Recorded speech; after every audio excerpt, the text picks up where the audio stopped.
PMC Hindi से जुड़े latest updates पाने के लिए हमें सोशल मीडिया पर फॉलो करें। हम हैं PSSM पत्री जी के संग, हम हैं PSSM सांसों के संग। नमस्कार, मैं हूं हरदीप कौर दुआ और आप देख रहे हैं हम हैं PSSM। हम हैं PSSM के इस एपिसोड में हम रूबरू कराने जा रहे हैं आपको अपने पाकिस्तान के एक मास्टर से जिनका नाम है सलमान खिलजी। वैसे तो वो एक सॉफ्टवेयर इंजीनियर हैं, लेकिन वो convent of Jesus and Mary में एडमिनिस्ट्रेटर के पद पर नियुक्त हैं। आइए उन्हीं से जानते हैं कि उनकी ध्यान की यात्रा कैसी रही, कैसे शुरू हुई, कैसे उन्होंने ध्यान को अपनाया और एक ऐसी जगह पे जहां हमें लगता है कि ध्यान होता है या नहीं होता या करते हैं लोग, हम उन्हीं की ज़ुबानी जानते हैं कि उन्होंने ध्यान को कैसे परस्यू किया। So over to you Salman ji, बहुत बहुत स्वागत है आपका हमारे शो में। Thank you very much. पहले तो आप लोग सब सही हैं, ठीक ठाक हैं? हाँ जी, बहुत बढ़िया, बहुत उम्दा है हम लोग। और मैं चाहती हूँ कि आप अपने बारे में कुछ बताएं हमें। हाँ जी, मैं यहाँ से स्टार्ट करता हूँ कि मैं जब इस मेडिटेशन में आया तो पहले तो मेरी सिस्टर थी, वो मेडिटेशन कर रही थी, तो मेरी वालदा ने कहा कि क्या कर रही हैं, 2 दिन से देख रही हूँ। तो मैं उनको देखने के लिए पहुंचा, तो देख रहा था कि वो मेडिटेशन में थी और आंखें बंद करी हुई थी और बैठे हुए थे। तो मैंने वहाँ से स्टार्ट लिया कि जे मेरी सिस्टर ने कहा कि तुम भी मेडिटेशन करो। और जब मेडिटेशन मैंने स्टार्ट करी तो मास्टर मनोज से मुझे काफ़ी कुछ सीखने को मिला और उन्होंने मुझे काफ़ी अच्छे तरीके से गाइड किया। तो यहाँ से मेरा स्टार्ट हुआ था, ये 3 साल पहले की बात है। 3 साल, अब ये तीसरा साल चल रहा है मेरा। मैं आपसे जानना चाहती हूँ कि आप ध्यान में आए एक ऐसी कंट्री में जहाँ ये माना जाता है कि मुस्लिम पॉपुलेशन बहुत ज़्यादा है, पता नहीं ध्यान समझा जाता है कि नहीं। तो was it easy? How did you enter in ध्यान? ध्यान एक्चुअली मेडिटेशन, ध्यान जो है हमारे मज़हब में, इस्लाम में भी इसका जिक्र है और इसके अंदर इसको मुराकबा कहते हैं। मुराकबा ही करने से ही हमारे जिक्र है कि ये मुराकबा करना चाहिए और अच्छी चीज़ है, करना चाहिए।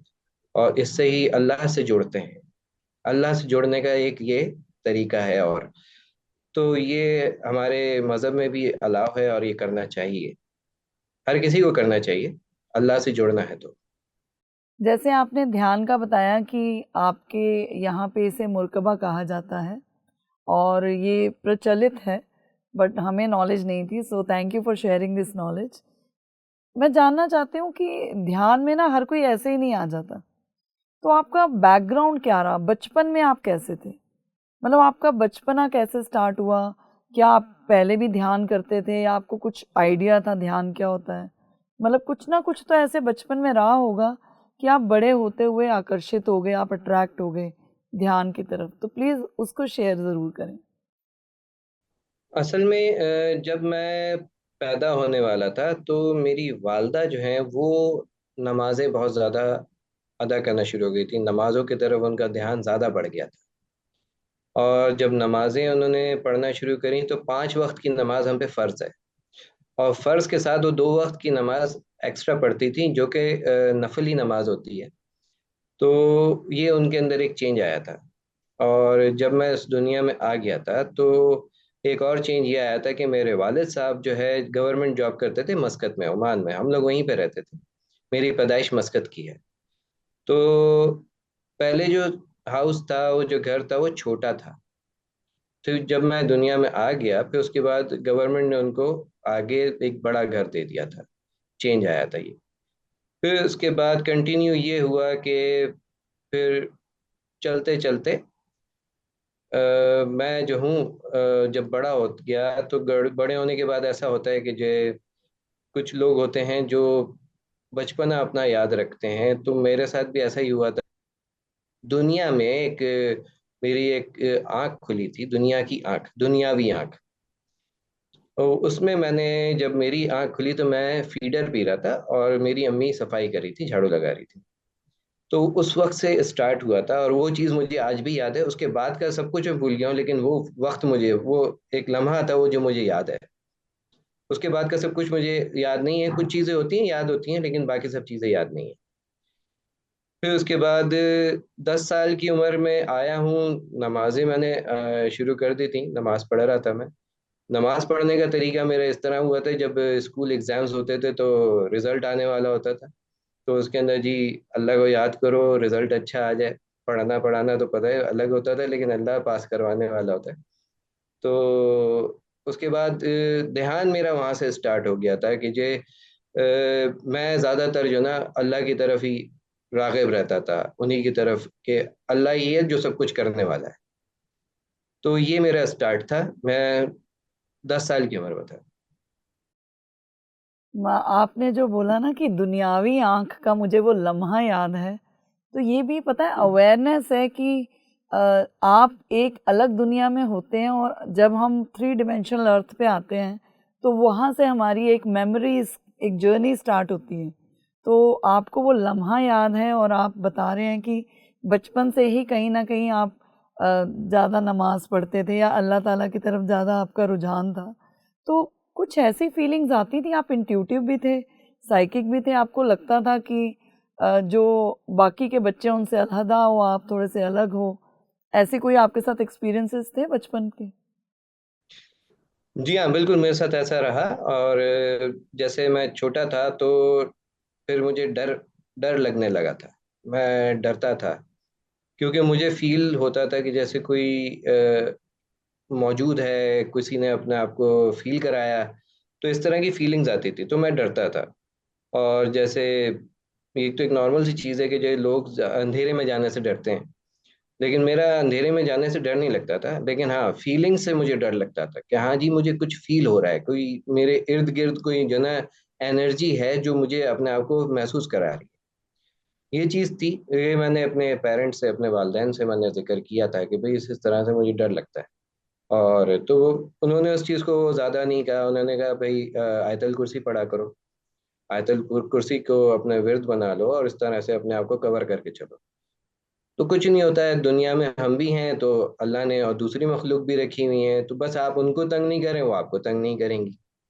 तो ये चीज़ था। तो बचपन से इसी चीज़ को हमने रखा था कंटिन्यू। बहुत बढ़िया। तो आपके जो पेरेंट्स थे, वो भी मतलब ओपन माइंडेड थे कि उन्होंने आपको डराया नहीं या आपको दबाने की कोशिश नहीं की कि ऐसा कुछ होता है। तो उन्होंने एक राह दिखाई कि हाँ, जहाँ प्लस है तो वहाँ माइनस भी होता है और कहीं न कहीं उन्होंने आपके माइंड को ओपन रखा। बट जो ये प्रेज़ेंस फ़ील होना, एनर्जीज़ फ़ील होना, ये 10 साल की उम्र में आपको हो रहा था। तो आपको जैसे कोई एंजेलिक रियल्म्स के कोई विजन आए हों या कुछ कनेक्शन हुआ हो, ऐसा भी कुछ हुआ था क्या आपके साथ? हाँ, ड्रीम्स तो मुझे काफ़ी ऐसे आते थे। बहुत सारी ऐसी चीज़ें होती थी कि जो, लेकिन उसको हम ड्रीम समझ के ही उसको एक तरफ कर देते थे कि जी ख्वाब था, ख्वाब हो गया, ख़त्म हो गया। लेकिन एक एक अलग सी चीज़ मेरे साथ जब हुई थी, वो एक अलग चीज़ हुई थी। मैं पाकिस्तान में जब आया था यहाँ पे, तो अपने घर की छत के ऊपर चारपाई के ऊपर हमने चारपाई रखी थी ऊपर। चारपाई पे लेटा हुआ था और एक स्टार होता है ना, जैसे स्टार टूटता है, तो स्टार बहुत ज्यादा मैंने करीब से देखा था। इतना ज्यादा करीब से कि ऐसा है कि अगर कोई बड़ा आदमी खड़ा हो तो उससे टकरा जाएगा। इतना बड़ा स्टार मैंने देखा था कि ये बहुत ज्यादा करीब से गुजर गया और फुल ऑफ फायर।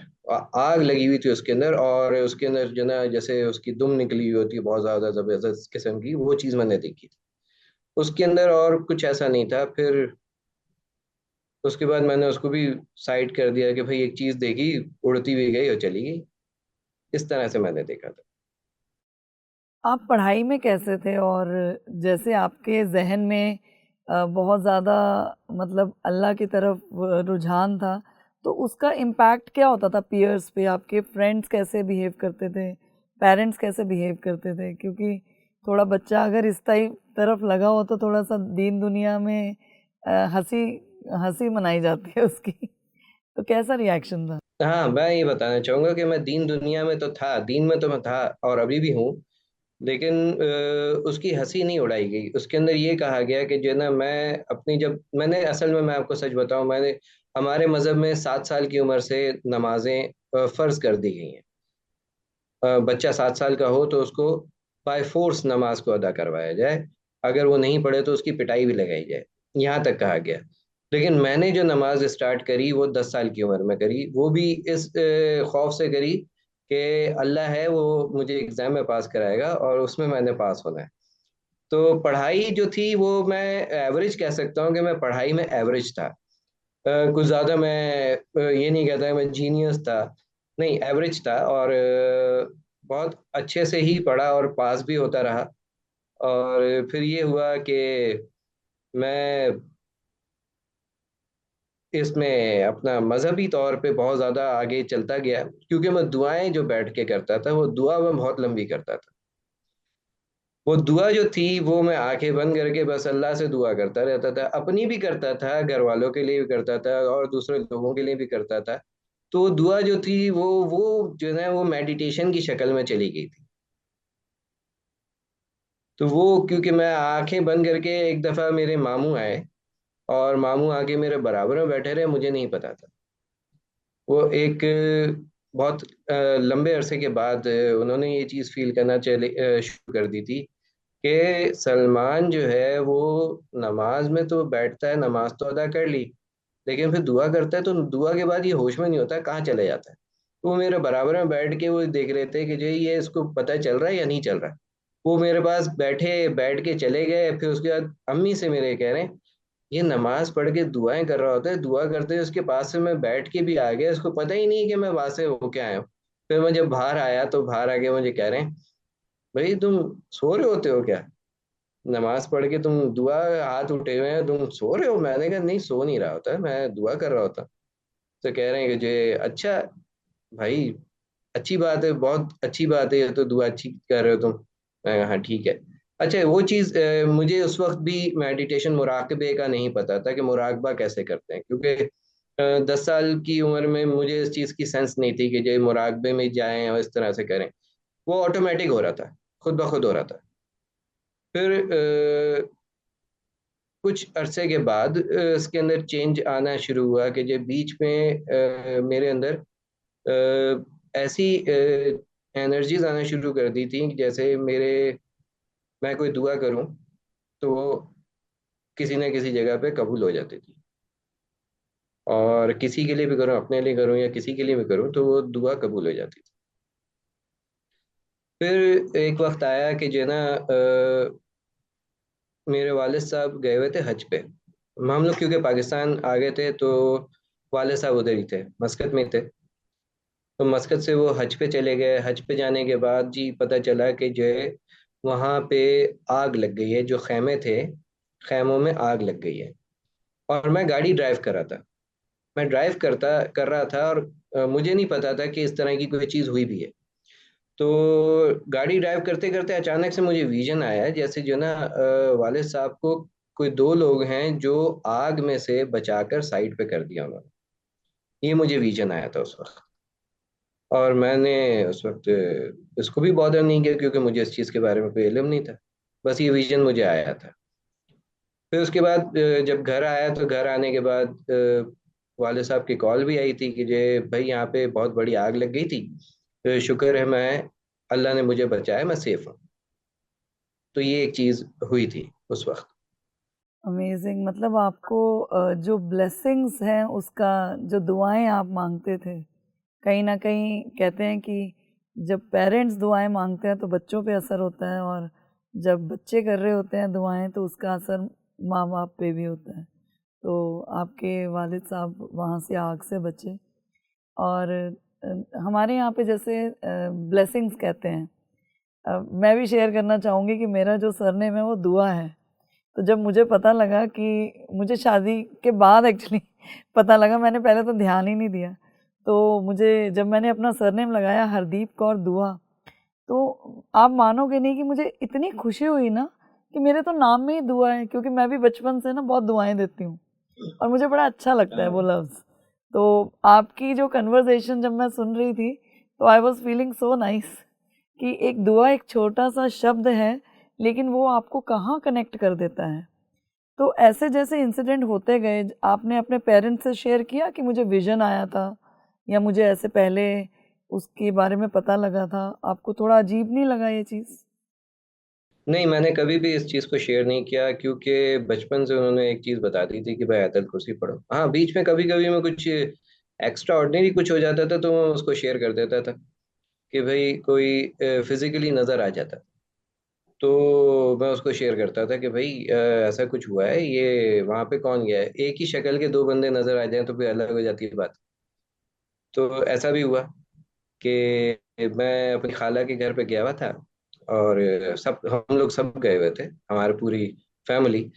तो खाला के घर में ऐसा हुआ कि मेरी कज़न थी, वो किचन में खड़ी हुई थी। अब वो किचन में खड़ी हुई थी, मैं देख कर आ रहा था कि वो किचन में खाना बना रही है। अब मैं दूसरे कमरे में गया हूँ तो वो देख रहा हूँ कि वो बाल बना रही है। तो ये एक अलग हुआ था। फिर मैं भाग के आया तो मैं कहा ये क्या हो रहा है, वहां पे दो दो नजर आ रहे हैं। तो खाला ने बताया था कि जे हाँ, यहाँ पे जो ना कुछ सुपर नेचुरल चीज हो जाती है और पता भी हो जाता है, तो डरने की जरूरत नहीं है। मैंने कहा अच्छा ठीक है। तो वो भी हमने उसको नॉर्मल कर लिया था। वो भी ऐसा मेरे साथ दो तीन दफा हो चुका था कि दो तीन लोग, अलग अलग लोग दो दो दफा नजर आ जाते थे। तो ये भी एक चीज थी। हर किसी को नजर नहीं आते थे, लेकिन वो कुछ लोग थे जिनको नजर आ जाते थे, पता नहीं चलता था। लेकिन उन्होंने ये बताया था कि यहाँ पे कुछ है। खाला ने बताया था कि यहाँ पे कुछ है, लेकिन नुकसान नहीं देते। तो अच्छी चीज है, बस तुम उनको नुकसान नहीं दो, आपको वो नुकसान नहीं देते। ये चीज हुई थी। तो जब आपको ऐसे ये एंटिटीज़ या जो भी हैं नज़र आता था, तो क्योंकि वो हूबहू उनके जैसे थे तो वो उनके रंग में रंग के नज़र आते होंगे आपको, तो आपको कोई फ़ियर की फॉर्म में कुछ सिरहन या कोई ऐसी फीलिंग आती थी उस टाइम पे? देखें, मैं एक फेयर वो होता है कि जो बहुत ज्यादा खौफ में आपको लेकर आ जाए। एक फेयर ये होता है कि जो ना, इस फेयर में मैं ये देख रहा हूँ कि जी अभी तो मैंने बाजी को वहां देखा, भाई ये यहाँ पे बाल बना रही है, फिर भाग के मैं किचन में गया तो फिर वो वहीं खड़ी हुई है। तो ये एक अजीब सी चीज होती है कि जो वो एक अलग सा होता है कि भाई ये क्या सीन हुआ है, कि हुँ। उस तरफ जाऊं या नहीं जाऊं। तो इस तरह की ऐसे फियर होते हैं। फियर रहता है, और रुकना पड़ता है।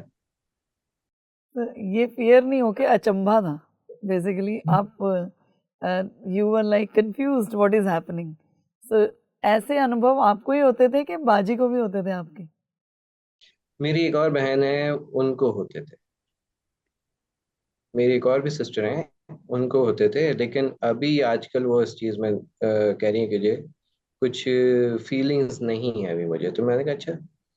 लेकिन उसके ऊपर भी मैंने उनको ये कहा कि जो ना, कोई बात नहीं है। लेकिन मुझे इस चीज़ का वो नहीं था। मैंने उनको इस चीज़ के ऊपर, क्योंकि मैरिड हैं तो उनके ऊपर मैं किसी भी किस्म की कोई चीज़ नहीं कहता। तो वो ध्यान करते हैं? नहीं, वो ध्यान नहीं करती। तो मेरी जो बहन ध्यान करती हैं, जो मेडिटेशन करती हैं, उनको आज तक कोई चीज़ फील नहीं हुई। इवन कि उनको कोई ख्वाब भी नहीं आया, कोई ड्रीम भी नहीं आता। और वो ये मुझसे कहती हैं कि किस तरह होता है, कैसे होता है। मैंने कहा भाई मुझे नहीं पता ये किस तरह होता है, ऑटोमेटिक होता है। ध्यान में आने के बाद ये सफ़र कैसा रहा? जो आपकी इंट्यूटिव एबिलिटीज़ थी या जो थोड़ा-सा आपको लगता था कि मुझे दुनिया से अलग कुछ फ़ील होता है, नॉर्मल लोगों को ऐसे नहीं होता। सो व्हेन यू एंटर्ड ध्यान, पहली बात तो आप ध्यान में आए कैसे? आपको आपकी सिस्टर ने ध्यान में इंट्रोड्यूस कराया, तो वो थोड़ा-सा विस्तार से बताएँ कि ऑनलाइन जुड़े कि आप किसी से मिले? पूरी तरह से थोड़ा-सा बताइए कि ध्यान कैसे आपकी ज़िंदगी में उतरा? फर्स्ट टाइम तो मैंने आपको बताया था, जैसे बाजी को ही देख रहा था मैं, तो वो ऑनलाइन ही मेडिटेशन हो रही थी। और ऑनलाइन मेडिटेशन में ही पीएमसी से ही वो कनेक्ट थी। और मैं यहाँ पे जब बैठा और मैं मुझे कहा कि भाई तुम भी करोगे, तो मैंने कहा कि हाँ। तो उन्होंने मुझे इंट्रोड्यूस कराया मास्टर मनोज से, और मास्टर मनोज ने मुझे ग्रुप में ऐड किया था। तो फिर सेकंड डे से मैं भी स्टार्ट कर दिया, और स्टार्ट मैंने जब कर दिया था तो उसके बाद स्टार्टिंग तो थोड़ा सा मुझे फीलिंग्स कुछ चेंज थी, क्योंकि म्यूजिक जब चल रही थी तो मुझे उससे थोड़ा सा इरिटेशन थी कि म्यूजिक क्यों है, अ, खामोशी से बैठ जाओ। तो वो चीज़ मुझे थोड़ी सी पहले इरिटेशन थी, लेकिन फिर बाद में आहिस्ता आहिस्ता आहिस्ता आहिस्ता चेंज करना शुरू किया। फिर मास्टर मनोज ने मुझे फिर एक चीज़ और गाइड की कि अगर आपको म्यूजिक से कुछ प्रॉब्लम हो रहा है तो कोई मसले की बात नहीं है, आप उसको आप बंद करें, और बंद करके अपने हिसाब से आप खामोशी से बैठें। मैंने वो किया, और मैंने काफ़ी काफ़ी कुछ उसके अंदर विजन किया, क्योंकि जो चीज़ें मुझे पहले नहीं पता थी वो चीज़ें मास्टर मनोज ने मुझे बहुत अच्छे तरीके से गाइड किया, और गाइड करके मुझे आगे चलाया। ये चीज़ बहुत अच्छी थी मेरे लिए। और वो एक्सपीरियंस मिला जो कि पहले तो कुछ था, लेकिन फिर क्लियर होने शुरू हुआ कि भाई ये हो क्या रहा है, क्या कर रहे हो। जिस चीज़ को मैंने आपको कहा कि मैं दुआ करता था आंखें बंद करके और मैं गायब होता था, तो वो एक मेडिटेशन था जो मुझे खुद नहीं पता था। वो मुझे मास्टर मनोज की तरफ से समझ में आया कि ये मेडिटेशन हो रहा था। बहुत बढ़िया। तो जो आप पहले करते थे और जो एक्सपीरियंसेस आपके पहले होते थे और जब आपने आनापानासती ध्यान को अपनाया, तब आपके विजन्स कैसे एक्सप्लोर किया आपने? विजन्स ओपन हुए या क्या एक्सपीरियंसेस रहे? उसके बारे में थोड़ा-सा बताएँगे? आनापानसती जो मैंने ये कंटिन्यू किया था, तो उसके अंदर और जो मैं कर रहा था उसमें कुछ भी फर्क नहीं था। फर्क क्यों नहीं था? क्योंकि इसके अंदर भी हम ब्रेथ के साथ ही जुड़े हुए थे, उसके अंदर भी मैं ब्रेथ के साथ जुड़ा हुआ था। तो मुझे उसके अंदर कुछ फर्क महसूस नहीं हुआ कि इस दोनों में कोई चीज़ में फर्क है। हाँ, लेकिन अगर मैं दूसरी चीज़ों के अंदर कनेक्ट होता तो वो काफ़ी डेंजरस भी होते और मेरे लिए और काफ़ी चेंज होता। तो मास्टर मनोज ने हमेशा से गाइड किया कि ये सेफ है, आप इसी पे रहें। क्योंकि मैं जो चीज़ पहले कर रहा था वो भी सेफ था जब भी मैं तरीके से था, नहीं तो बहुत कुछ हो सकता है। कहते हैं कि साइड इफ़ेक्ट्स भी आते हैं इसके, लेकिन वो साइड इफ़ेक्ट्स नहीं हुए, और आनापानसती में रहा और बहुत अच्छे से रहा, और अभी भी हूँ, और कंटिन्यू चल रहा हूँ, और बहुत अच्छा फ़ील करता हूँ। पहले से देखिए, मेडिटेशन से आप अंदर से खुश हो जाते हो। इंटरनली आपकी फीलिंग्स बहुत अच्छी हो जाती हैं। और वो जो फीलिंग्स हैं वो आप किसी से शेयर भी नहीं कर सकते कि भाई क्या वजह है।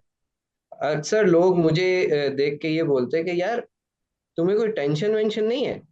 मैं कहता क्यों, कोई टेंशन होनी चाहिए। तो कहते हैं नहीं, तुम क्या खुश हो? मैंने कहा अल्लाह का शुक्र है, खुश हूँ मैं। तो कहते कि जे यार पता नहीं तुम्हें देख के ऐसा लगता है कि तुम्हें कोई मसला ही नहीं है। मैंने कहा मसला होना ही नहीं है, मसला क्यों होगा? तो कहते हैं अच्छा ठीक है। ये बैंक में स्पेशली मुझसे एक बंदे ने सवाल किया था। तो कहते हैं कि यार तुमको देख के ऐसा लगता है कि जो ना दुनिया में तुम बहुत खुश हो। मैंने कहा हाँ अल्लाह का शुक्र है मैं खुश हूँ। ये चीज़ हुई थी। So wonderful. ब्लेसिंग से ब्लिस का सफ़र शुरू हो गया था, जो मैं समझ पा रही हूँ। और सलमान जी, इस एपिसोड को हमें थोड़ा आगे बढ़ाना पड़ेगा। अभी आपके एक्सपीरियंसेस के बारे में जानना है, आपकी पूरी ध्यान की यात्रा के बारे में जानना है, कैसे आप इसको प्रोपगेट कर रहे हैं, कैसे आप ध्यान का प्रचार प्रसार कर रहे हैं, इसके बारे में जानना है। और बहुत सारी क्वेरीज़ हैं जो मैं बहुत क्यूरियस हूँ जानने के लिए आपसे।